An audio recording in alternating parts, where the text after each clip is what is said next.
I think is super relevant here. No one likes to be wronged. No one likes to be hurt by other people. But one thing that keeps us feeling so heavy in life is the inability to let go, not being able to forgive and release those heavy emotions. Forgiveness is not a gift for the other person, it's a gift for ourselves. My brother was recently abducted and killed in Iraq. What do you suggest when dealing with fundamentalist Islamics whose minds and hearts are closed? Yeah, I don't think for you to forgive them for killing your brother has anything to do with them.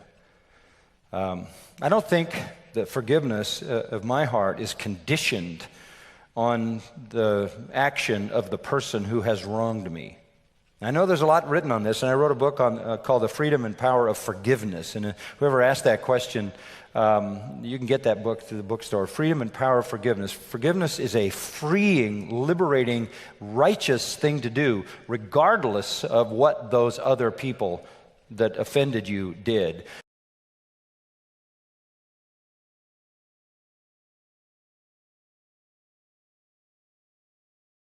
Otherwise, you live your whole life in bitterness. Otherwise, you just continually inflict pain on yourself. It is critical that you understand that in the sovereign purposes of God, life is fraught with trouble. You know, man is born into trouble as the sparks fly upward. In this world, you'll have tribulation. Be of good cheer. I've overcome the world. This is temporal. This is temporary. This is how it is in this life. Don't expect to get over your problems. If you get over the ones you've got now, you'll just get different ones in the future. This is how it is in life. Get used to it. And I think if you go through life harboring bitterness for everybody that offends you, even in a severe sense, all you do is inflict incessant pain on yourself. My wife's sister and her husband, who are very close to us, had a son, a college student son, who was working in a market near our church a number of years ago. And some kind of a drug addict came in and tried to rob one of the checkout stands, and he stepped in to try to defend this lady from this robbery. And the guy took out a gun and killed him right on the spot, my nephew Tim. And so obviously the shock and the trauma is devastating kind of thing. It was only a few weeks after that, they caught him right away, only a few weeks after that his dad went to the jail to tell this guy that he wanted him to know that because of the grace of Jesus Christ, he forgave him for what he did to Tim, and Tim was in heaven, and he wanted to give him the gospel in hope that he would embrace Christ. That's the mature Christian response. So he never reacted to the gospel at all. He was not interested in the gospel. But my brother-in-law's heart was moved from any kind of vengeance to compassion and to a desire to pray for the salvation of this guy. I mean, we have to have a godly worldview in these things, and it's all under the sovereignty of God and the salvation of the people who do that harm. I mean, hey, isn't that what Jesus says? Father, forgive them, they know not what they do. Stephen, being stoned, lay not this sin to their charge. So I think that forgiveness is the most God-like thing a Christian can do. Never are you more like God than when you forgive.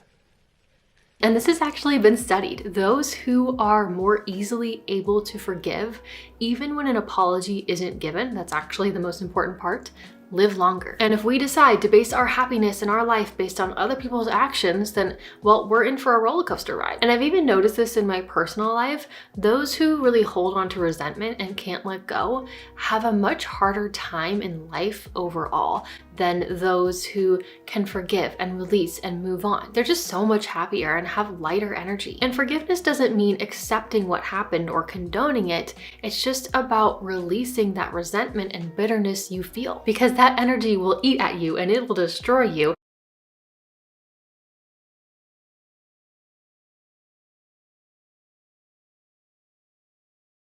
We can rewire our brains for ease, and we can do this by consciously and consistently changing our thoughts and the things that we believe about the world. But it really just comes down to shifting our thoughts. When you notice yourself feeling that tension, that heaviness, that resistance, or when things just feel hard in life, okay, this is what you're gonna do. You're gonna consciously take a second, take a step back, and you are going to tell yourself, no, this can be easy. You are going to change your thought to this can be easy. I still do this all the time. Whenever I get that initial feeling of heaviness or things being hard, I go, nope, this is easy. I get to do this with ease. It gets to be easy for me. And just telling myself that over and over again. I can have ease. Things can be easy. Make that your motto. Carry it with you. This can be easy. The minute you start shifting your thoughts to this can be easy, it will feel easier. You'll feel lighter, more energized, happier, softer. And I know there's probably some of you out there who are like, oh, that's the dumbest thing I've ever heard in my life. If I want it to be easy, I just say it's going to be easy. And I get how stupid that sounds. Like I understand that from a logical perspective, how stupid that sounds. But regardless of how dumb it might sound initially, it works. At least try it. Remember that you create the rules of your own reality. If you want things to be easy, you need to tell yourself over and over again that things can be easy, and you will realize that things start getting easier. And guys, we are so easily influenced by the people around us and the people who we listen to.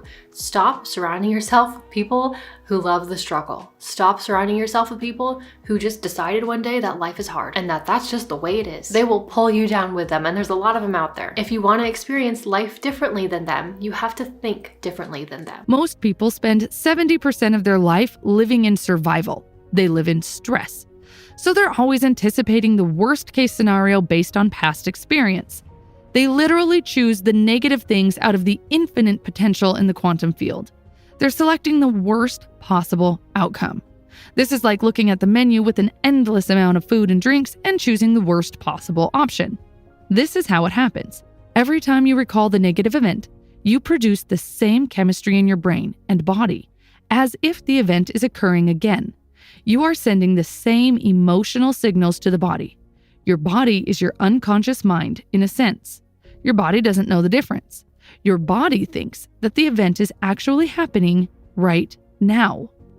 Most people are constantly recreating their negative emotional states by constantly thinking about them. The body says, hey, it's 8 o'clock. You normally read emails and get angry around this time. You're off schedule. What is going on? For years, we have been angry together around this time, but all of a sudden you're going to change just like that. So the body starts sending signals. The body is basically looking for that predictable chemical state, and it doesn't care that it's a toxic state. The word meditation means to become familiar with. So as you become familiar with the thoughts, behaviors, and emotions of the old self, you no longer let them influence you. Instead, you start thinking new thoughts and condition the body into a new emotional state. If you do it long enough, this new emotional state will become familiar to you. The hardest part is to teach your body emotionally what the future will feel like ahead of the actual experience. Simply imagining it isn't enough. You need to emotionally feel it in your body. If thoughts are the language of the brain, feelings are the language of the body. It is through feelings and emotions your body understands what your mind is telling you. If you don't feel anything, then it means your body isn't receiving the signal. The moment you start to feel it, you're beginning to step toward your future. Now this means you are becoming the creator of your future. You're no longer living as a victim and saying things like, I'm this way because of this person or this experience. On average, you think 60 to 70,000 thoughts in one day. 90% of those thoughts are the same thoughts as the day before. If your thoughts have something to do with your destiny, then your life is not going to change very much because the same thought leads to the same choices. The body has a lot of tools, and it will use every single one of them to stop you from entering the unknown. The unknown is the best place to create your future. You can start creating your future. What kind of new life do you want? What behaviors do you want to demonstrate? Again, the way we choose to think completely transforms our reality. And sometimes when you are so serious about life, you focus more on the bad than on the good. And again, like you perceive the world however you choose to see it. Where your attention goes, energy goes. And where your energy goes is what gets amplified in your life. Always. It's simple. If you want more good in your life, more ease in your life, focus on that. Bring your attention to that. Or if you want to make your life harder, focus on all the things that suck. It's your choice. And if we decide to base our happiness in our life based on other people's actions, then, well, we're in for a roller coaster ride.